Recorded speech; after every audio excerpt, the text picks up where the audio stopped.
Kemi bekimin, kemi lipsanet e një shenjtit madh, i cili donte që të qëndronte këtu.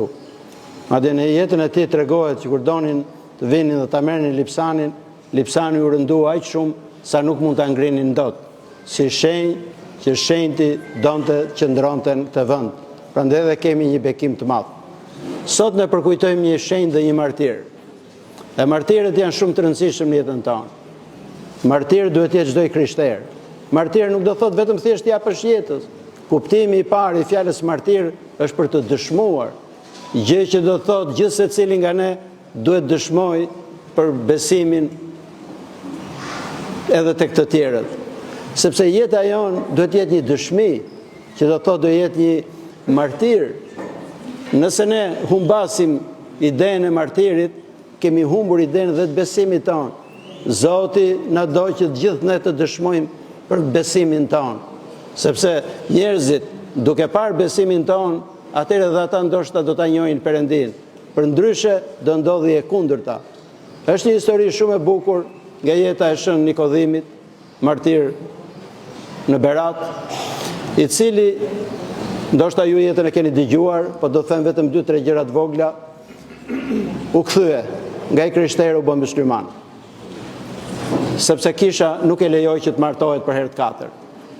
Dhe detyroi dhe familjen e tij që të kthehesh. Po djali i madh ishte shumë i rritur dhe shkoi në malin e shenjtë. Ky shkoi ta kërkonte djalin se e donte shumë. Po kur pa jetën e murgjve atje, u kthye. Sepse ajo jetë dëshmoi për besimin e vërtet krishterë. Dhe u kthye përsëri në Berat për dëshmuar besimin që kishte. Atë ditë 3 fshatra kishin sjell kryepleqt në Berat për të shpallur myslimanë që shpëtonin nga taksat. Dhe kur pan martirizimin e shën Nikodhimit dhe qëndrueshmërinë e tij të madhe për dëshmuar besimin e krishterë edhe me jetën e tij, u penduan dhe u kthyen. Edhe sot e kësaj dite këto 3 fshatra janë të krishterë, sepse dëshmia është shumë e madhe. Prandaj edhe dëshmia e shënjëra Vladimirit pikërisht e gjë na mëson. Na mëson që ne duhet ta dëshmojmë çfarë do lloj situate që t'jemi. Ai ishte mbret, kishte shumë gjëra, të gjitha mund të kishte. E megjithatë, ai nuk luftoi me shpatë për mbajtur kurorën, as kundër armiqve të tij. Prandaj, duke zënë me tradhti, e duke parë që ai dorëzoi dhe shpatën e tij, i pren kokën. Po kjo nuk humbi, po fitoi.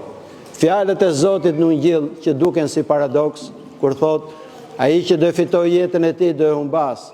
Por ai që do humbas për mua dhe ungjillin tim do e fitoj, pikërisht këtë gjë do thot.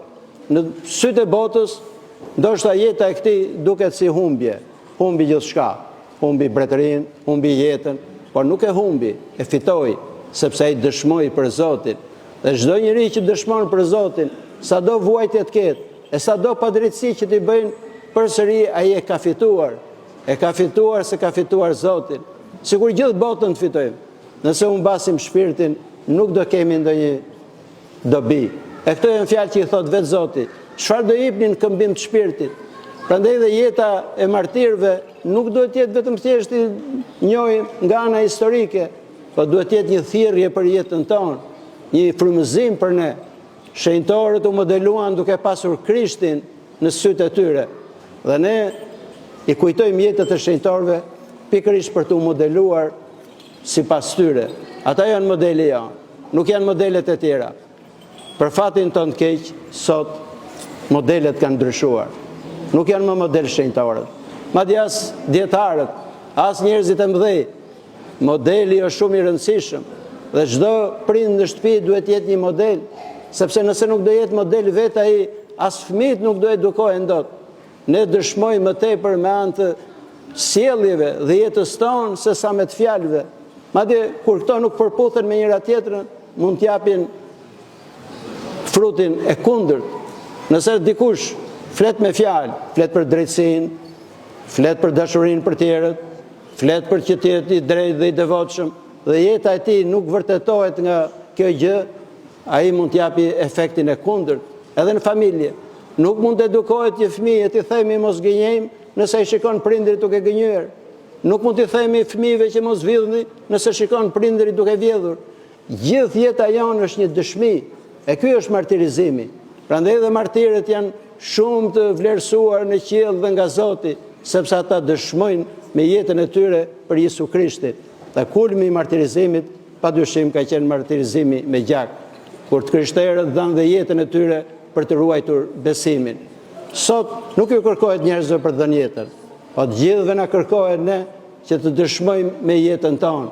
Nëse ne nuk dëshmojmë me jetën tonë, nuk mund të ndriçojë drita e Krishtit tek njerëzit, sepse drita që vjen nga Zoti është shumë e rëndësishme.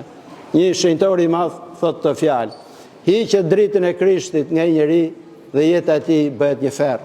Hiqet dritën e Krishtit nga një popull dhe ai popull kthehet në një lukuni ujqish, të gjithë kundër të gjithëve. Është pikërisht kjo dritë që ndriçon mendjen e njeriu, e zemrën e njeriu dhe i bën njerëzit zëmërdhëmshur, i bën njerëzit të drejtë dhe devotshëm. Prandaj dhe ne jemi thirrur të gjithë për të dëshmuar për besimin tonë. Një herë Shën Ioan Gojarti i drejtohet njerëzve që ishin kish dhe ju thotë të fjalë: nëse të gjithë ju do ishit krishterë, nuk do mbetej pagan në botë, që do të thonte pikërisht e gjë, që besimi i vërtet përhapet nga jeta jonë, nga vepra jonë, jo vetëm thjesht nga fjalët.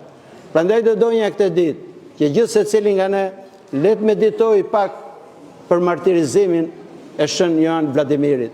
E të kuptoj që ai dëshmoi me gjakun, por ne duhet dëshmojmë të gjithë me jetën tonë, që jeta jonë të transmetojë realisht mësimin e Zotit. Vetëm ashtu ne mund të ndriçojmë veten tonë, e nëpërmjet vetes tonë mund të ndriçojmë dhe të tjerët. Amin.